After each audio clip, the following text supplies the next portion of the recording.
this lesson, we're going to look at the solution process, and we're going to look at it qualitatively and then also look at it quantitatively. So first of all, I'm going to start with a couple of definitions. Solvation is when a solute particle is surrounded by solvent particles. And then hydration occurs when that solvent is water. And so that's what we're going to be mostly looking at in this lesson, is hydration. So the ability of a substance to disperse uniformly throughout another to form a solution depends on two factors. The first is the fact that mixing is the natural tendency of substances. They tend to mix with one another, and that's because they are increasing their entropy. Entropy is a concept that we'll look at in the next lesson. It's simply a measure of disorder. And so the tendency is towards more disorder, and there's more disorder in a solution. The second factor that influences the ability of substances to create a solution is the types of intermolecular interactions that occur. And there are actually going to be three that we look at that affect the energetics of solvation. The first one is solute-solute interactions, and those must be overcome, meaning energy is required. So it's going to be endothermic. Then solvent-solvent interactions, which must be overcome, which again is going to be endothermic. And then finally, solute-solvent interactions must occur, and those are going to be forms, and so as a result, it will be exothermic. Heat will be released. So let's look at the energetics that's involved. So really quickly, just to review, here you've got sodium chloride, salt dissolving into water.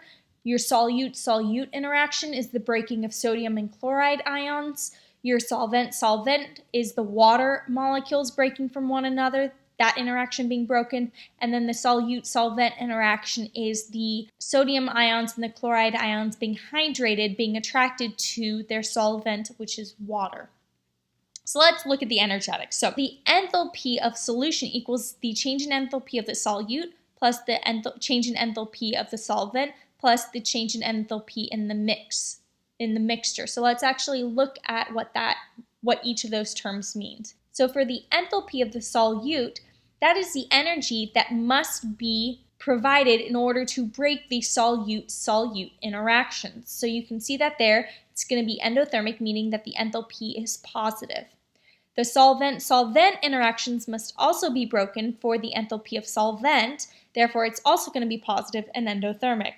And so the enthalpy of mixture, the solute-solvent interaction that forms, that is going to be negative. It's going to be exothermic.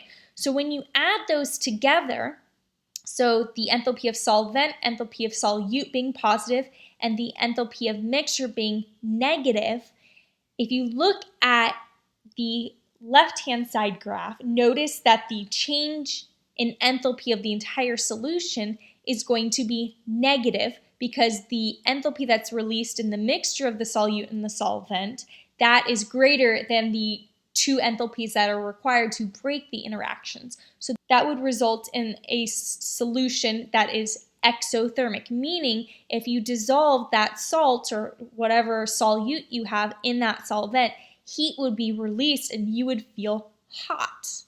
Now, for the other type, again, you're looking at enthalpy of solvent plus enthalpy of solute. Notice here that the enthalpy that's released when the solute and solvent interactions occur is going to be less than the sum of the two other enthalpies. So as a result, the overall solution process there is going to be endothermic, meaning that energy is required, and therefore what you would feel when that solution is formed by that mixing would be cold. So this solution process, the energy that's involved, this should pique your interest because you actually use this often whenever you use a cold pack or a hot pack.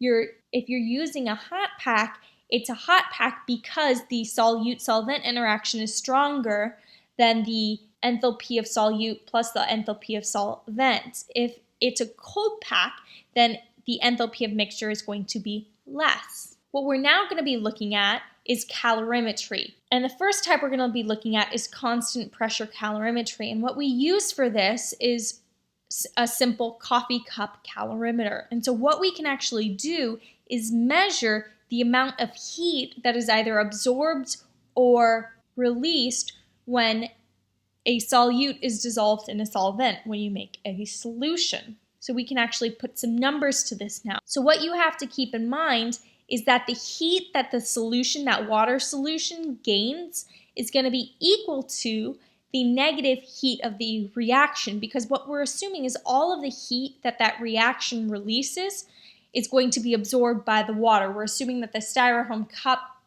serves as a perfect insulator. It doesn't, obviously, but that's an assumption we're going to make. The other equation we're going to use is Q equals mc delta T. Now, Q stands for your heat, M stands for your mass, C is your specific heat, and then delta T is your change in temperature. So what you'll be able to do is, using your mass, specific heat, and your change in temperature, you can measure the amount of heat that's either absorbed or released in a solution process. Now keep in mind, change in temperature is your final temperature minus your initial temperature. So let's look at an example right here. It tells me I have 6.50 grams of solid sodium hydroxide, and I'm going to dissolve it into 100 grams of water. Now, it wants me to determine the heat that is going to be released, and I know it's going to be released because the temperature of the water is increasing. And so what I'm going to first do is I'm going to use this formula to determine the heat that the water, that the solution absorbs. And I can do that by saying, all right, Q equals my mass. Well, the mass of the entire solution is going to be 106.50 grams times the specific heat of water, which is 4.18 joules per gram degrees Celsius, times my change in temperature. Now, my change in temperature is my final temperature, 37.8, minus 21.6, which gives me 16.2 degrees Celsius. And so when I find my heat of my solution, that is 7,210 joules. Now, I know that my heat of my reaction is simply going to be the negative of that, because while the solution gains 7,210 joules, my reaction releases that. So it's going to be negative 7,210 joules. What I'm going to do now is I'm actually going to convert that into kilojoules, because it asks me for kilojoules per mole. So it's going to be negative 7.21 kilojoules.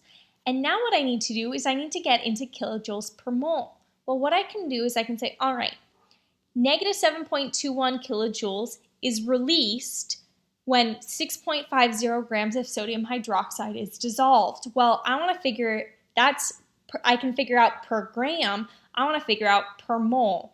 And so what I'm going to do is I'm going to convert that 6.50 grams into moles. So I'm going to divide by its molar mass, which is 40.0 grams, and that gives me 0.163 moles.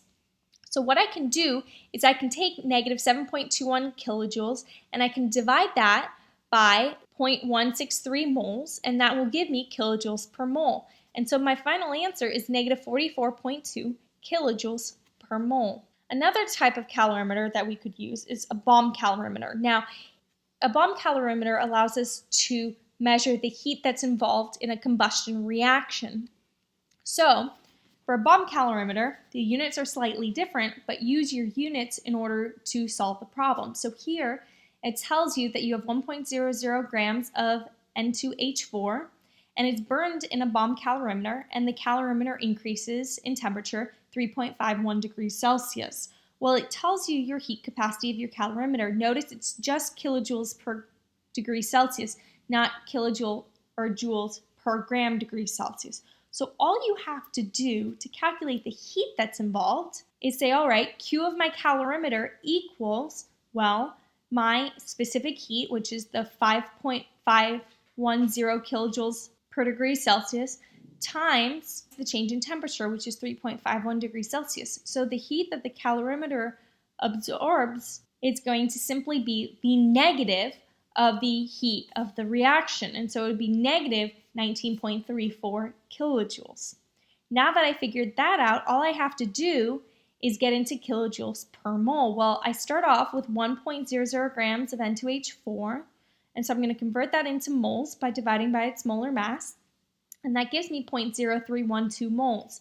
Now all I have to do is take my heat of reaction, which is negative 19.34 kilojoules, and divide that by my number of moles, and that gives me negative 620 kilojoules per mole because I want 3 significant figures. So notice the only difference between coffee cup calorimetry and bomb calorimetry is the units. Use the units in order to solve your problem. You know you don't need to use Q equals MC delta T for this problem simply because your units don't involve mass.